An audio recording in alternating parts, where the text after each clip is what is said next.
So you already know, for his experiments, Mendel chose the garden pea plant, which have 7 pairs of contrasting characters. So the first set of experiments Mendel studied was on one gene inheritance, or it is also called as the monohybrid cross. So for this experiment, Mendel chose a tall pea plant and a dwarf pea plant.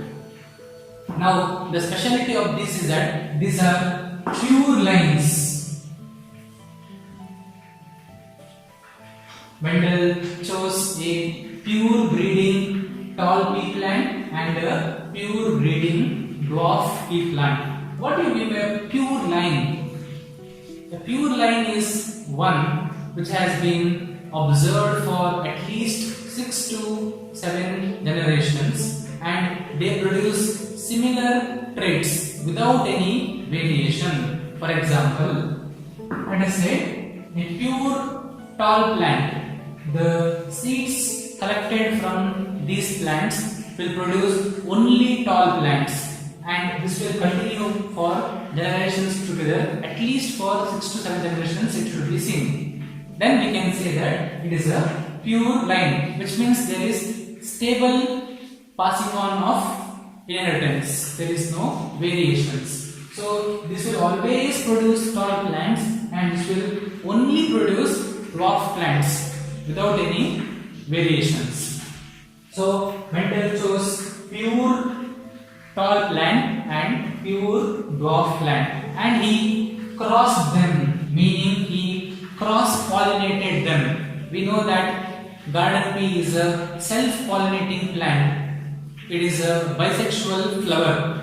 It contains the anther and pistil in the same flower. So naturally it is a self-pollinating plant. But for his experiment, Mendel went for artificial hybridization or crossing, where he identified a tall plant, he emasculated the anther of the tall plant, and this anther was then deposited on the stigma of another dwarf plant. This is what is called as crossing or cross pollination. It is artificial hybridization. Manually he used to remove the anthers and place it on the stigma of a dwarf plant. Now, pure tall plant, it is homozygous, which means it contains capital T, capital T. Dwarf plant means it has to contain only the small t, small t. You already know why we have chosen these alphabets, because the tallness is a dominant trait. That alphabet is chosen, and since we are diploid individuals, there are 2 alleles. Both of them are same homozygous condition. Both of them are recessive alleles. So a pure homozygous tall plant was crossed with the pure homozygous dwarf plant. So this is your parental generation. So that is your parental generation, marked as P. Now when this flowers, let us say this is your male plant, this is our female plant. So the male plant will produce pollen grains, which are the gametes. So this is the gametic generation, and we know that gametes are haploid in nature, meaning they will contain only half the number of chromosomes. So during the segregation of chromosomes, gametes will receive only half the number of chromosomes, meaning it will receive only one of the alleles. So we can represent it as one gamete contains only one allele and another gamete contains another allele. Similarly, here also gametes contain one of the alleles. These are haploid in nature. Now, during the event of fertilization, the gametes come close, they fuse with each other. So, when they undergo fertilization, what are the possibilities? This gamete can either fuse with this or this allele. In the case it fuses with this, the condition will be capital T, small t. If it fuses with this also, it is capital T, small t. It can fuse with this or with this. Since both the alleles are same, when we are representing it, we can show only one allele. We need not show both the alleles because these are homozygous. It is observed that the progeny that is formed from the cross between a tall plant and a dwarf plant, all were tall. All the plants obtained were tall. How do you know this? Because after fertilization it will produce pods. Inside that we will have the seeds. When these seeds were grown, all of the seeds produced tall heighted plants. So a cross between a pure homozygous tall and pure homozygous dwarf resulted in all tall plants. This is called as the F1 progeny, or the first filial generation. Now Mendel was curious. He wanted to know all these tall plants, if he selfed them, if self-pollination was carried out, what would be the result? Now this is where Mendel used statistics and mathematical logic for explaining the phenomenon of biology. This was for the first time that this was attempted. Statistics and mathematics was used. So we can use a technique called as Punnet's square. It is a graphical representation of all the possible genotypes that could arise between a cross. F1 into F1 was done. So this is self-pollination or selfing was done by Mendel. So that is basically capital T small t into capital T small t. Now you might ask an important question: why are these plants tall? Why are they not dwarf? Because the tall allele is dominant over the dwarf allele. This is a hybrid condition or a heterozygous condition. Whenever we have a dominant allele and a recessive allele together, always the dominant trait is expressed. The recessive trait is not shown. This side we have the male plant over here, and here we show the female plant. So like here the plants will produce the gametes capital T and small t. Similarly this will also produce the gamete capital T small t. So and when these two will fuse, we get capital T, we get capital T small t. Then take this and fuse it with this capital T small t and this with this small t. So this is what is called as a Punnet's square. Now from this we get an idea of all the possible genotypes of the cross. So this is our F2 generation. which is obtained from a cross between F1 and F1. Between the selfing of F1 generation, we get F2 generation.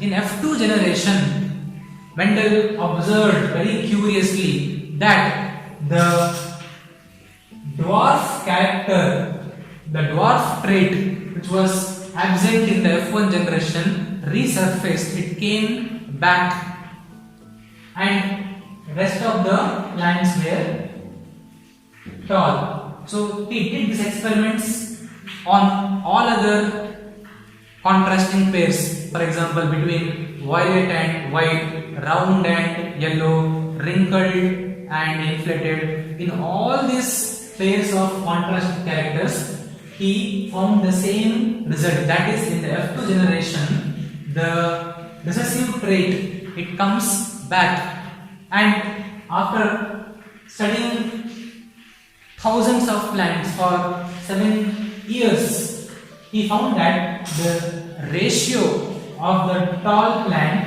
to the dwarf plant is 3:1.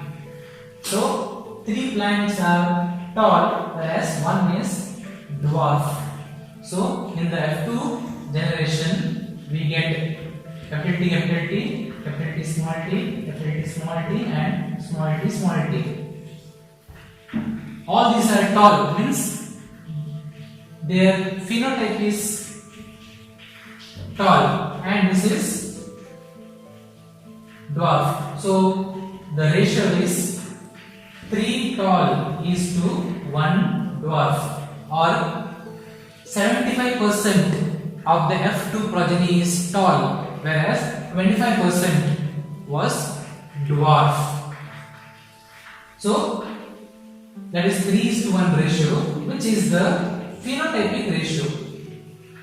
What do you observe? We observe that there are 3 tall plants and 1 dwarf plant. But if you look at their genotypes carefully, the tall plants have different genotypes. Their genetic makeup is different.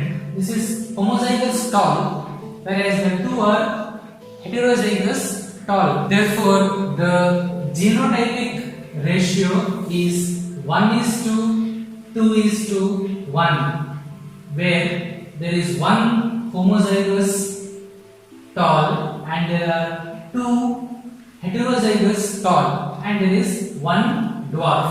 So the genotypic ratio is 1:2:1. This is what is called as the monohybrid cross. Now here, both the parents are exactly similar except for one character, that is tallness and dwarfness. This is a tall plant, this is a dwarf plant. Rest of all the characters are same. So when you carry out a cross between plants which differ for one pair of contrasting characters, that is what is called as a monohybrid cross. So it can be defined as a cross containing one pair of contrasting characters. So the phenotypic ratio for a monohybrid cross is 3:1. That is what we see. There are 3 tall and 1 dwarf. But genetically, their genetic makeup, their genotype is 1:2:1. This result is same for all the pairs of contrasting characters. That is why it is a universal law. Now, based on these observations of the monohybrid cross, Mendel proposed 2 general rules or laws. The first law is called as the law of dominance, and the second law is called as the law of segregation. The law of dominance is very simple. It states that traits are controlled by factors. Mendel used the term factors. which are now we know them as genes. So traits are controlled by factors. These factors are present together, and if in a hybrid one of the factors is dominant and another is recessive, always the dominant trait is seen, as we saw over here. So that is the law of dominance. Traits are controlled by factors. These factors occur in pairs. In a pair containing alternating factors or different alleles, the dominant allele will suppress the recessive allele. Law number 2, law of segregation. Segregation meaning separation.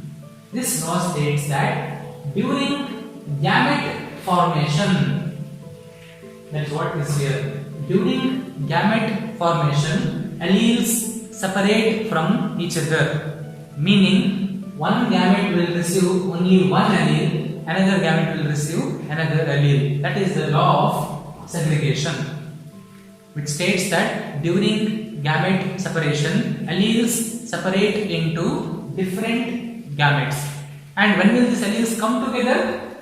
When these gametes undergo fertilization, these alleles will come back again to form a hybrid pair. That is all about the monohybrid cross. In the next session, we will discuss about the dihybrid cross, incomplete dominance and co-dominance. Thank you.